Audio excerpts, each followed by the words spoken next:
শেহতীয়াকৈ খবৰত দেখা পোৱা ন্যুমা চুচুল অঞ্চল কোনখন ৰাজ্য কেন্দ্ৰীয় শাসিত অঞ্চলত অৱস্থিত?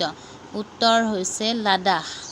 শেহতীয়াকৈ পূব লাডাখৰ ন্যুমা চুচুলৰ সমীপৰ ফোক নদীত হঠাতে জলপৃষ্ঠ বৃদ্ধিৰ বাবে তেওঁলোকৰ টি-৭২ টেংক আবদ্ধ হৈ পৰাত এজন জেচিঅ আৰু ৪জন জোৱানকে ধৰি ৫জন সেনা জোৱানৰ মৃত্যু হয়। উদ্ধাৰৰ প্ৰচেষ্টা চলোৱাৰ পিছতো প্ৰবল সোঁতে তেওঁলোকক উদ্ধাৰ কৰাত বাধা প্ৰদান কৰে। প্ৰথমতে ছভিয়েট ইউনিয়নে ডিজাইন কৰা আৰু পিছলৈ টি-৭২ আজেয়া নামেৰে আধুনিকীকৰণ কৰা টি-৭২ টেংক ২০২০ চনৰ পিছত গালৱান সংঘৰ্ষত লাডাখত নিয়োগ কৰা হৈছিল। থেংকছ ফৰ ৱাচিং। Like, subscribe and share.